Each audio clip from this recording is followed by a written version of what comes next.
But in all seriousness, Jerry mentioned, it's hard to believe our relationship with Miller Lite has spanned 4 decades now. And this is a special place in our heart. It's not only a partnership with Miller Lite, but it's a relationship. The Andrews, we have it's family, it's a relationship. They've done a great job of staying engaged and really helping this partnership along. But it's been a home run. Obviously, this new Miller Lite House is something special.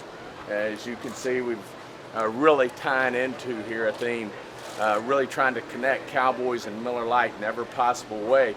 But one of the new things we've done this year is the fantasy football relationship. We had a big fantasy football draft on the field. Had a bunch of people out here to draft. And what we want this Miller Lite House to be all things fantasy football. There's over 60 TVs in here. We want people to be here and really follow other games as well as the Cowboy games. Maybe before we play, they're seeing how their individual players are doing. You can see their stats right behind us there. And of course, we're having a major watch party out here for the Bucks on Thursday. So that'll be a unique deal. But we're so fired up about our partnership with Miller Lite and so fired up what this can be for our fans in their fantasy football experience. What will be the capacity for the watch party? How many can you hold here? It's a good question. I would say, I'm guessing 4,000 or 5,000 people could make their way through here at a minimum. I mean, probably more than that at the end of the day. You can see it's a very open space, and really excited about having people here for that. Stephen, how much did Texas Live spur this on? I would say what really spurred it on is the creativity with Miller Lite and the Cowboys at the end of the day. We wanted to, as we move forward in our relationship over 4 decades, we wanted to really do even more to really combine the brands of the Cowboys and Miller Lite. And Adam, standing to my left here, really challenged us to come up with some unique things, some value to coordinate these brands. And hats off to our team, to Miller Lite and to the Cowboys. I think they did a great job of really doing something special here. How late will it be open? How late will it be open after games? Because a lot of people do leave and go to Texas Live. It's a chance for people to stay here. This gives them a chance to stay here. I'm guessing this thing will be open at a minimum hour to 2 hours after the game's over. So, obviously we're going to play a little option quarterback as we see how it goes. If Adam, you want to correct me in any way, or Nate? It's open at least an hour. Yeah. But we just think it's going to be well received. It already has been in terms of our fans coming out here in the 2 preseason games. So just think it's going to be a home run for us. You see other teams, and obviously whenever you guys do something, other teams see it and they try to copy it. You see other teams trying to do something similar. I mean, hey, that's the highest form of flattery is to be replicated. So I do think all teams are aggressive in these areas, and certainly I think we're going to get a great response here. It wouldn't surprise me a bit to see these type of venues have these type of facilities. Will it be open on off season? We'll have special events here, and obviously anytime we have a major event here, it'll be open. But we'll certainly have special events where companies can come out here and have use the venue, use the facility. Like Final Fours or college football championship games, will it be, even though they're not here, could it be open for those days like that? Yeah, no, I think the vision is obviously, again, we want game day to be great, but this AT&T Stadium is so iconic when it comes to sports and entertainment events, and these guys are so wonderful about trying to pull those events in to create a best-in-class experience. This is going to be a part of that and complement that game day experience or that event experience or a concert. So this is really expanding that for making sure people can enjoy their entire day here on that occasion. Was it open for K-State Stanford? Yes.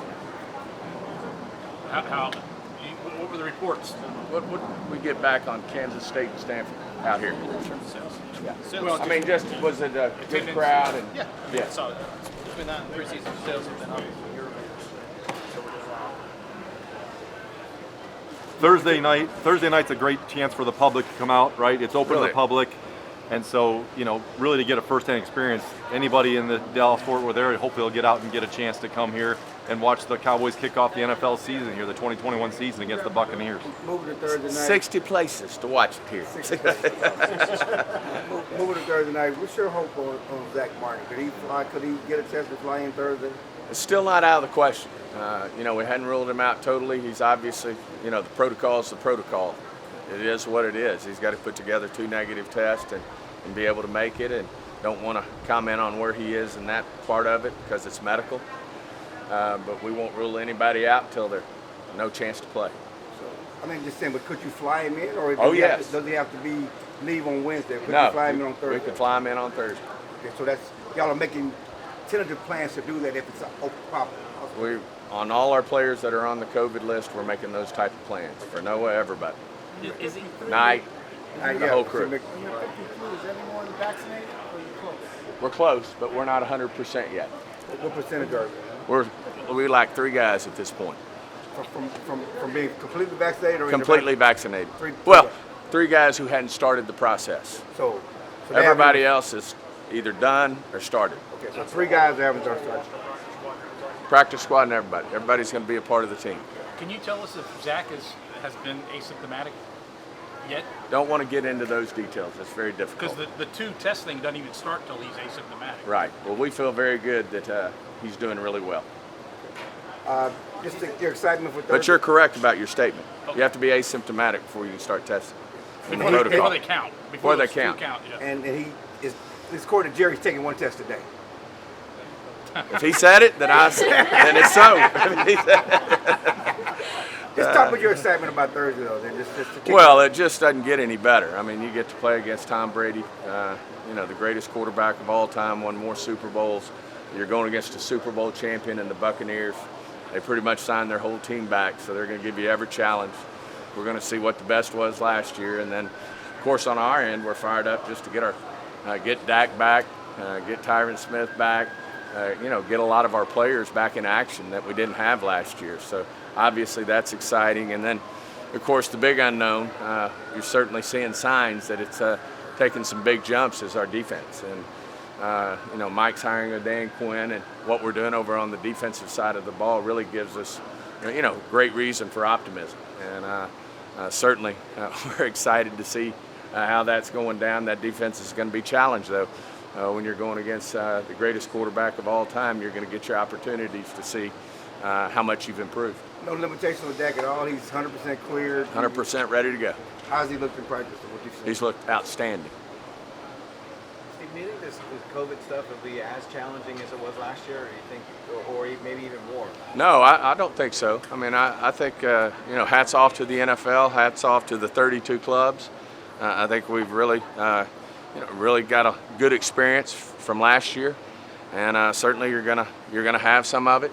But the fact that most of the players in the NFL are vaccinated, the fact that all the staffs for the most part are vaccinated, is a big plus. And hopefully, we won't have we'll have much better success in terms of our experience with the pandemic. Is it realistic to expect Dak to be a little rusty? I don't think he thinks it's realistic to expect that he might be rusty. I mean, he has all the confidence in the world that he's prepared, that he's ready to go, and certainly I have all the confidence in Dak and how he feels about what he can do for this football team, and I know how he feels, so I echo those thoughts. The restructuring of this contract here to create that space is about cushion or Just, next year or it's everything? cushion, and of course anything with cushion, I know y'all know this, we can always move it forward. And the best time to get the cushion is right now, before they start getting paid game checks and that type of thing. But it's more about just making sure, if we have COVID issues, if we have injury situations, that we can deal with it. And whatever room we don't, whatever room we have extra at the end, we'll move it forward. The way you structured his contract with those 2 affordable years at the back end, was that exactly for doing this year and even next year and spread it out for 5 years? Well, it certainly helps spread things out. I mean, that's obvious. So don't want to get into the details of the thought process, but it does spread it out. There's been so much talk about Jalen and his contract and playing a lesser role. Is that an issue for you guys, that he may not be playing as many snaps and still making that type of money? Well, I think this thing has to unfold before you see this. I mean, we all know the NFL, a 17-game season this year. It's a long season, and you need great football players. And it just so happens that Micah Parsons fell in our lap, and we feel so good about our front seven, in particular the linebacking position. And, it's just a long year. Let's just see how it plays out before we go to judge how many snaps Jalen's going to play or what those situations are, because it's going to be a work in progress. But you're comfortable with Jalen playing at that number? Yes. Yeah, no issue. And that's the deal. Yeah. With Mike McCarthy, was last year a mulligan for him? I mean, I don't think he thinks it was a mulligan. I think it was challenging. And I don't think he expected mulligan. We just know that all teams had challenges. All teams reported to camp late. But when you're a new head coach and you hadn't gotten your hands on the team, that's a challenge. And then certainly we were dealt one of our more injurious years, if you will, in terms of the numbers of injuries that we had to key players. I mean, anytime a team loses, not only a quarterback, but a franchise quarterback, you're going to be challenged. I guess what I'm saying is the expectation you had going into last year, you can bring into this year. We have great expectations. This should be the team you thought you were going to Absolutely. I think we feel really good about it. I feel really good about our football team. Obviously, we have to make a jump on defense. I mean, we have to if we're going to be a championship caliber football team and want to be in the playoffs. And we've got to make big improvements there. But I think we have, up to this point, and I think this defense will continue to get better. Oh, I just see how he communicates with the team, his leadership, how he manages the players in terms of taking care of them. I just obviously his pedigree makes you feel really good too in terms of his record with the Packers and winning a Super Bowl and going to 4 championship games. You put all that together, and we just feel like he's the right guy for the job. He seems less in the weeds in terms of coaching than maybe some other head coaches where, Kellen's got his offense, Dan's got the defense. There's a lot of delegation that's there. Why do you feel that works here? Well, I just think anytime you go that route, then there's, they can focus on other things to help the team. And we made a conscientious decision. He obviously wasn't going to be the defensive coordinator or the special teams coordinator, but in the past he's called a lot of plays and really felt like he made a decision that Kellen, with his experience with Dak, was the right decision to make. And he feels comfortable with Kellen. And anytime you're going to be a head coach that doesn't coordinate either side of the ball, then you're going to be more delegatory in terms of the details of that. But that also gives him the opportunity to be more involved with the things of taking care of the team, managing the team, the messaging to the team. I just think he's outstanding. Throughout the offseason, Mike has lined up everywhere on and off the ball. What's been most impressive about his handling of the workload? And That's it. That's what's impressive. It's how he digests all the different things that he's doing. And you've seen it out there. He lines up at Mike, and he comes up the middle. He can get on the edge and be opposite of Randy and put pressure as an outside rusher. And then you've seen him also in coverage, make plays on the ball. His speed, 250 pounds and 4.3, whatever it is. You see it, you feel it when he's out on the field. So he's just very instinctual. Things come easy for him, and he's really digested all his roles that he'll have on this defense. Thank you, Stephen. Thanks, guys. Thank you, guys.